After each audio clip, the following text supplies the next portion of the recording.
어이구. 아유, 안녕하십니까? 예, 안녕하세요. 아이고, 일로 오시죠. 5분에 1명꼴로 발병을 하고 15분에 1명이 사망한다는 말이 있는데 이게 사실입니까? 그렇죠. 엄청 흔합니다. 예. 머릿속 시한폭탄, 뇌졸중을 막아라. 뇌졸중 전문의 이승훈 교수님이십니다. 대학교 병원 신경과 교수 이승훈입니다. 전공은 뇌졸중을 맡고 있습니다. 이게 사실 그 뇌졸중이 말이죠. 그 젊으신 분들 가운데도 이 뇌졸중이 정확하게 뇌졸중이 뭔가에 대해서 좀 얘기를 해주십시오, 교수님. 예, 그러니까 뇌졸중이라는 말이 단어가 참 이상하죠. 그렇죠. 예. 그러니까 뇌졸이 뭐 이렇게 쓰러진다라는 건지 중이라는 말로 끝나는 의학 질병명은 이거 하나밖에 없어요. 없습니까? 예, 이거 하나밖에 없어요. 그런데 이제 뇌졸증이라고 헷갈리시는 분들이 많은데 뇌졸은 졸지에, 뭐 갑자기. 중은 약간 뭐 적중한다, 뭐 이런 의미할 때 타격을 받는다, 때린다 이런 뜻이거든요. 그래서 뇌가 갑자기 타격을 받는 병이다라는 뜻입니다. 뇌가 갑자기 타격을 받는 병이 뇌졸중입니다. 네네. 그러니까 오늘 저희가 이제 그 주제가 살면서 만나고 싶지 않은. 그러니까 진짜. 만나고 싶다고 해서 보는 줄 알았는데. 그러니까 오늘 저희가 그러니까 특집이 교수님 죄송해요. 오늘 만나고 싶지 않은.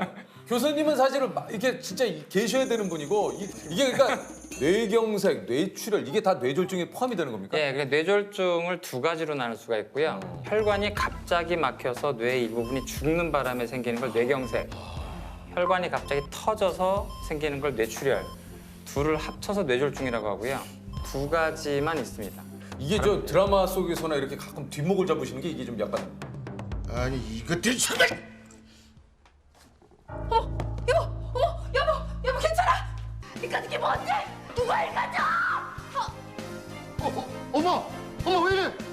예, 그거는 아닌 경우가 많죠, 사실은. 아니에요? 예, 예. 드라마는 너무 많이 남용되죠, 사실은. 왜냐면 사실 저도 부끄럽지만 용기 내서 얘기해봅니다. 저는 사실 선생님을 되게 뵙고 싶었거든요. 아 그래요? 네, 저는 병명이 있어요, 제가. 뭐가 있습니까? 3년 전에 받은 소견이거든요. 뭡니까? 네. 뇌경 동맥 예. 눈분절에 예. 뇌경동맥 눈분절에 이게 꽈리형으로 이렇게 좀 부풀어져 예, 있거든요. 뇌 동맥류라고 하는 거고요. 뇌출혈을 이제 둘로 나눌 수가 있습니다. 뇌 안에서 터지는 뇌출혈, 뇌실질출혈. 그다음에 뇌 바깥에 있는 큰 동맥이 터지는 걸 지주막하 출혈이라고 합니다. 근데 이 뇌동맥류가 지주막하 출혈의 가장 큰 원인이죠. 혈관벽이 좀 약해지면서 풍선처럼 이렇게 부풀어 오른 거를 맞아요. 동맥류, 동맥꽈리 그렇게 부릅니다. 네, 근데 맞아요, 그게 맞아요. 이제 부풀어온 채로 끝나는 게 아니고 나이가 들면서 이렇게 파열될 수가 있는데 평상시 건강검진에서 그게 발견되면 그걸 미리 폐쇄하는 시술이나 수술을 권장하기도 합니다. 너무 무서웠던 게 저한테 뭐라고 얘기를 하시냐면 진짜 진지하게 그러시는 거예요. 지금 조세호 씨가 갑자기 나가서 걷다가 갑자기 쓰러져도 이상하지 않을 병이다 이렇게 말씀을 하시더라고요. 네네. 이것뿐 아니라 모든 뇌졸중은 갑자기 발생하는 게 아주 특징이죠. 동맥류는 굉장히 또 위험할 수 있는 거고 터지지 않으면 그대로 사는데 파열되면 사망할 수 있거든요. 그러니까요. 그러니까 그걸 가만히 뒀을 때 대가가 굉장히 참혹하죠, 사실은. 이게 근데 그 뇌졸중 참 이게 뭐 질병이라는 게 워낙 원인이 다양하기 때문에 근데 이게 왜 생기는 겁니까 이게? 동맥경화증이라는 것 때문에 생기는데 혈관 안에 지질이 쌓여서 혈관벽이 지저분해지고 안쪽으로 파고드는 그 혈관이 좁아지는 현상을 이제 동맥경화라고 하는데요. 동맥경화도 갑자기 생기는 게 아니라 여러 위험 요인들이 조절되지 않고 몸에 오랫동안 축적될 때 생깁니다. 그 대표적인 요인들이 고혈압, 네. 당뇨, 고지혈증, 담배, 술은 조금 애매하지만 저희들이 환자분들에게 이 5가지를 가장 기본적으로 얘기를 하죠.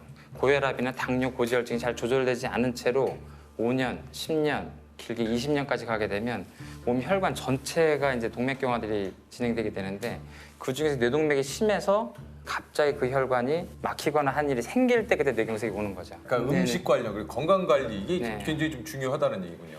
고혈압과 당뇨가 있을 때 잘 하면 되죠. 평상시 너무 그렇게 또 그럴 필요는 없나요? 예, 대부분 이제 외래 오시면 너무들 많이 이제 뭘 먹어야 되냐, 뭘 안 먹어야 되냐, 나는 17년 동안 닭고기를 먹지 않았다, 뭐 잘했냐, 뭐 이렇게 보면 17년 동안 닭고기를 먹지 않았다.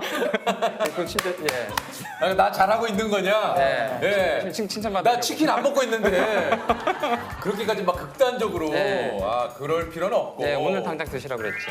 드셔야 된다. 그러면 좀 그것까지 뇌졸중 아까 좀 얘기를 했지만 이게 전조 증상이 어떻습니까? 뇌졸중이 올 때 흔한 증상이 편마비라고 해서 한쪽 팔다리가 마비되거나 발음이 잘못 나오거나 이제 어지럽거나 물체가 두 개로 보이거나 한쪽이 안 보이고 이런 증상이 있습니다. 근데 전조 증상은 그런 증상이 생겼다가 귀신같이 딱 없어집니다. 없어져요. 예, 한 5분 10분 내로 없어져 버려요. 그러면 이제 내가 꿈을 꿨나 아니면 이게 지금 내가 착각한 건가 졸렸나 뭐 이렇게 착각하실 수가 있어요. 근데 그건 혈관이 막혔다가 혈전이 막혔다가 몸이 뭔가 혈전 용해 성분 때문에 뚫린 거거든요. 갑자기 혈액이 다시 들어가니까 좋아진 거란 말이에요. 근데 동맥경화가 같은 그 위험병변이 현재 그대로 가지고 있기 때문에 재발할 가능성이 엄청나게 높습니다. 그냥 그분은 증상이 생겼다가 풀리면 당장 응급실 오셔야 돼요. 내가 좀 이상하다 싶으면은 빨리 좀 병원을 가서 맞아요, 진단을 맞아요. 받아보시는 거니 그렇죠. 근데 그게 이제 모든 분들이 그럴 필요는 없고 고혈압, 네. 당뇨, 고지혈증, 술, 담배 요 5가지에 좀 본인이 많이 노출됐었고 이게 또 아닌데 너무 걱정하다 보면 또 네, 그러실 네. 수 있잖아요. 그러니까 네. 스스로 좀 진단해 볼 수 있는 방법이지 않습니까? 그래요? 이제 한 60세 넘었는데 고혈압, 당뇨가 있다, 고혈압, 고지혈증이 있다 이러신 분들은 팔다리 힘이 빠진 게 약간 미미하게 왔을 때 테스트 해보라고 하는 방법들이 있습니다. 뭡니까? 그게 이제 손을 앞으로 내밀고 내밀고 예, 눈을 감고 눈을 감고 손을 이게 완전히 이렇게 펴야 됩니다. 이렇게 완전히 한 펴. 5에서 한 10초 정도 지난 다음에 자기 손을 봅니다. 네, 그러면 이제 괜찮죠? 괜찮죠. 예, 근데 이제 이 힘이 살짝 빠지면 살짝 이렇게 돌아가요. 아 이게 한쪽이요. 이거 못 버티고 이렇게 살짝 이렇게 돌아가요. 아니면 이게 살짝 떨어지기도 하고. 그리고 다리도 마찬가지로 이제 양쪽 다리를 이제 침대 위에서 양쪽을 동시에 올리고 눈을 감고 있어라 그러면 한쪽이 살짝 떨어집니다. 그래서 이제 그걸 본인은 못 느끼겠는데 아주 경미한 위약이 있을 때, 마비가 있을 때 테스트 해보라고 하고요. 발음 같은 경우는 약간 발음이 이상한 것 같다 그러면 이제 간단한 발음 3가지. 맘마, 랄라, 가가 3가지 해봅니다. 그게 이제 발음이 뭉개지면 이 환자 구음장애, 발음장애가 있다. 아, 맘마, 맘마, 가가, 랄라, 갈라. 예, 맘마가 이제 입술에서 나는 소리고요. 맘마. 랄라는 맘마. 경국에서 나는 소리고 가가. 랄라. 가가는 이제 연국에서 나는 소리니까 그 3가지를 간단하게 빨리 테스트 해보는 거죠. 아 여기 또 이제 또 하나가 뭐가 있습니까? 얼굴 찡그림을 하라고 합니다. 사실은 얼굴이 보통 약간 비대칭이라서 사실 뇌졸중이 생겼을 때 얼굴 찡그림은 좀 확실하거든요. 그래서 이 해보라고 했을 때 이걸 땡기지 못하게 척 처지시는 분들이 많이 있어요. 뇌졸중이 생기면. 그래서 이제 이쪽이 처졌을 때 이쪽에 마비가 있다. 그럼 이쪽에 뇌졸중이 생겼을 가능성이 있다라고 생각을 하죠. 네, 대칭입니다. 예. 네, 네 대칭. 뭐 뇌졸중을 또 예방하는 거 이게 요거 좀 예방할 수 있다 하는 거 좀 있습니까? 암이라는 병은 다른 예고 없이 그 암이라는 병이 찾아오지 생기고 마. 감염도 갑자기 찾아오는 거지만 뇌졸중은 합병증입니다. 고혈압이나 당뇨, 고지혈증 이런 게 오랫동안 축적이 돼서 계속 혈관에 스트레스를 줄 때 동맥경화가 생기는 거니까 사실은 고혈압하고 당뇨 같이 아주 진단하기 쉬운 이 질환을 평상시에 잘 진단하는 게 굉장히 중요하죠. 고혈압. 사실은 진단이 너무 쉬워요. 평상시 집에서 팔뚝혈압계로 혈압을 자주 재보시기만 하면 140에 90을 넘는 게 조금 흔하다. 그럼 고혈압일 가능성이 높은 거고 당뇨 같은 경우는 1년에 한 번씩 피검사로 딱 한 가지만 그냥 하시면 됩니다. 그 당화혈색소라는 수치가 있는데요. 네. 6.0을 넘어가면 이제 당뇨될 가능성이 높아진다. 근데 고혈압이든 당뇨든 처음부터 갑작스럽게 심하게 나타나는 게 아니고 서서히 올라가거든요. 네. 서서히 올라갈 때 초기에 2가지를 잘 잡으면 그대로 갑니다, 사실은. 사실 혈압이 200이 돼도 본인이 모르거든요. 계속 모르고 있다가 그걸 수년, 수십 년 살다가 나중에 혈관이 완전히 심한 동맥경화가 된 상태에서 발견되거나 더 심하게는 혈전이 생겨서 막혀서 불구가 된 상태로 이제 병원에 오시게 되는 경우가 굉장히 많은 거죠. 그러니까 이제 평소에 잴 수 있는 이 고혈압, 이 혈압만 재도 네. 이것을 평소에 관리를 잘하면 네. 뇌졸중은 걱정을 안 해도 될 것 같다. 그렇죠. 거의 네. 걱정을 안 해요. 근데 뇌졸중이 병 중에서 그래도 좀 희망적인 부분은 처음 발생했을 때가 제일 심합니다. 그 다음부터는 대부분 환자분 치료에 의해서 거의 다 좋아져요. 100% 좋아지는 사람도 있고 경미하게 좋아지는 사람도 있고 그대로 가는 사람도 있지만 처음 만났을 때가 제일 나빠요. 그래서 환자분들한테 제일 좋은 소식은 지금이 최악입니다. 이게 좋은 소식입니까? 저 어쨌든 내가 지금 최악이라는 소리인데 더 나빠질 내가 네. 그러니까 지금이 최악이니까 앞으로 나아질 만 네. 남았다. 지금부터 점점 좋아질 겁니다. 왜냐하면 뇌졸중이라는 합병증이 생길 때까지 암세포가 진행된 경우가 많기 때문에 대부분 말기. 상태가 뇌졸중을 치료하는 게 문제가 아니고 환자분한테 이제 한 달 이내에 돌아가실 가능성이 굉장히 높다. 근데 본인도 그걸 잘 못 받아들이겠고 환자 보호자분들 못 받아들여서 그 치료할 때 뜨거운 가슴도 중요하지만 그 환자분 본인의 삶을 정리할 기회를 박탈하게 돼요. 굉장히 차가운 이성으로 설명을 해줘야 될 때가 있거든요. 그래서 근데 그런 좀 설명을 할 때 이게 참 어제도 어머님은 지금 이미 굉장히 심한 뇌출혈과 뇌경색으로 돌아가실 가능성이 절반 이상이고 앞으로도 좋아진다 하더라도 보호자분을 알아보기 힘들거나 대화가 안 되거나 휠체어에 타게 될 가능성이 높다. 그래도 그런 확실한 예후에 대해서 좋을 때 어떻고 나쁠 때 어떻다 이런 얘기를 듣는 게 보호자분들이 굉장히 속 시원해 하세요. 더 이상 치료를 하지 말고 이제 편안하게 계실 수 있는 것으로 많이 이제 안내해 드리려고 처음에 굉장히 강하게 얘기하죠. 근데 이게 사실 이 받아들이기가 참 쉽지가 않을 것 같아요. 특히 가족분들이 사실은 저 같은 경우도 이제 아버지가 백혈병으로 돌아가셨기 때문에 치료를 너무 고집하다가 5개월 동안 투병하시다가 그냥 돌아가셨거든요. 그 당시 이 정도 상태에서는 평균 한 5년 정도 사니까 그 사이에 백혈병이 재발할 거다. 근데 2개월 만에 재발했어요. 제가 그때 전공이 3년 차였는데 빈혈을 내가 진단을 못하다니 눈만 까봐도 되는데 이게 집에서 아버지라고 진찰도 안 한 거예요. 어지럽다는데 괜찮아 이런 거죠. 그러니까 나중에 보고 응급실에서 아버지 눈을 까고 제가 깜짝 놀랐어요. 너무 낮아서 헤모글로빈 수치가 너무 낮아서 굉장히 부끄럽더라고요. 항암 치료하고 조금 관해됐다가 다시 이제 암세포가 나오고 또 암세포가 나오고 이랬던 거였죠. 이제 포기하고 아버지가 이제 삶을 정리할 수 있게 자세히 지금 상황을 설명하고 그때 그래도 아버지랑 대화할 수가 있었거든요. 이제 어머니는 그걸 도저히 받아들이지 못하시고 그러다 보니까 그대로 끌려가서 아버지가 본인 상황도 모른 채로 나중에는 혼수 상태가 되고 돌아가셨어요. 병이 악화되는 과정에서 자기가 어떤 상태고 어떻게 악화되고 있는지 제대로 설명을 들어본 적이 없는 거예요. 그럼 아버지는 자기가 좋아지는 줄 알고 웃었다가 이러다가 착각을 하고 돌아가신 거죠. 내 몸이니까 내가 결정을 할게. 그 말이라도 스스로 할 수 있게 다 정보를 줘야 되는데 우리가 정보를 다 막은 거죠. 듣지 못하게. 우리가 다 듣고 그리고 우리가 판단해서 얘기를 하고 자기가 가진 병도 끝까지 다 알 권리가 있다고 생각해요. 환자는. 아버지의 그런 병과 관련된 기억은 앞으로 환자를 만날 때 어떻게 해야 되는지에 있어서 굉장히 중요한 교훈을 준 케이스라고 생각해서 항상 곱씹어보죠. 어떻게 의사를 시작하신 겁니까? 원래 의사를 시작한 것도 좀 애매하게 시작이긴 했는데 공부를 하다 보니까 갑자기 의대에 왔더라고요.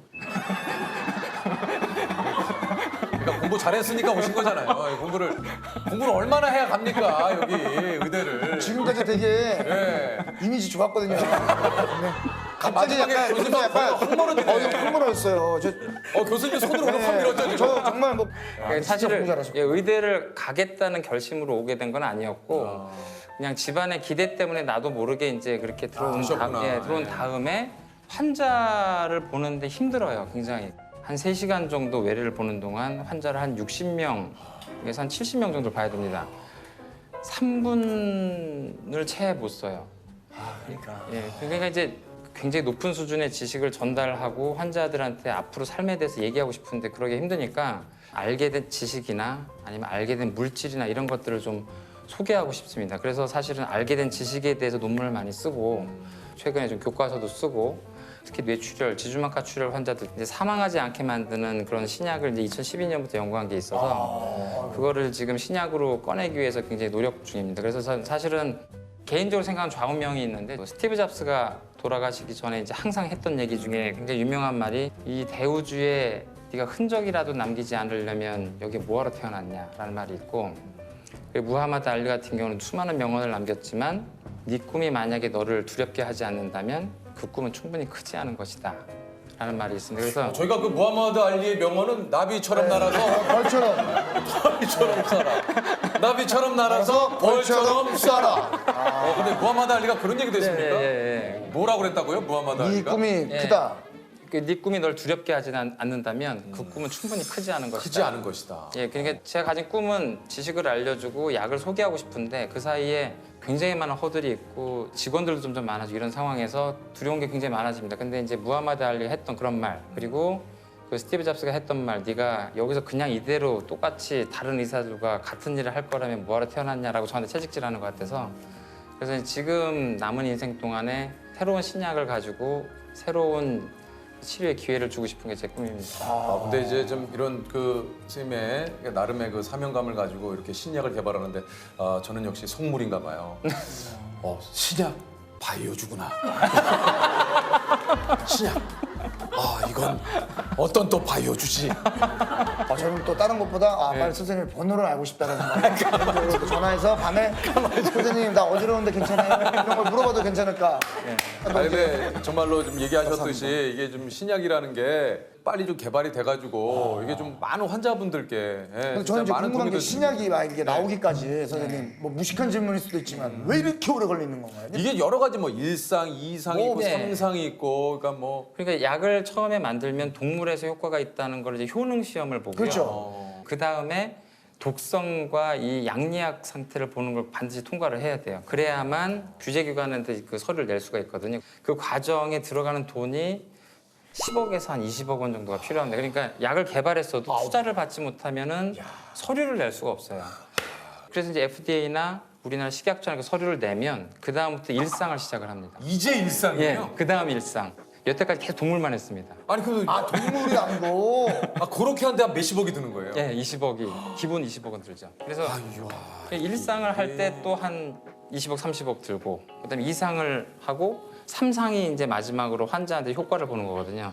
그때 할 때 이제 약에 따라서 다르지만 한 1,000억 정도 들고. 이러니까 이 신약 개발이라는 게 어마어마한 게 네. 너무나 많은 돈이 들어가기 때문에 이래서 신약 개발이 그렇게 힘들고. 굉장히 어렵죠. 아직 토양이 그 정도로 성숙해 있질 않죠. 그러니까 지금 네. 이제 코로나도 이제 전 세계에서 지금 우리나라를 비롯해서 진짜 신약 이렇게 이제 개발을- 신약 개발과 이 백신을 만들기 위해서 노력을 하고 있는데 사실 코로나는 굉장히 비상사태라서 그걸 지금 굉장히 많은 회사들이 많은 돈을 가지고 압축적으로 하고 있어요. 그러니까 1년 안에 개발하던 과정과 약까지 나오는 게 가능할지도 모르겠다 이 뉴스 나오지만 그러니까요. 저희들 입장에서 판타지입니다. 이건 사실은. 이거는 사실 판타지. 예, 대부분 빨라야 한 3년 정도 걸리고요. 오래 걸리면 10년 정도 걸리거든요.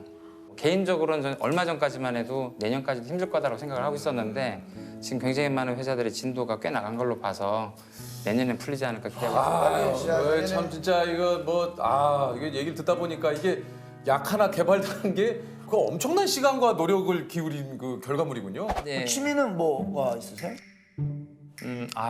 약간 얘기하기가 좀 왜요? 오글거리지만 그래서 사실은 저는 이게 평상시에 이제 시간이 있을 때는 다양한 자세로 생각하는 걸 되게 좋아합니다.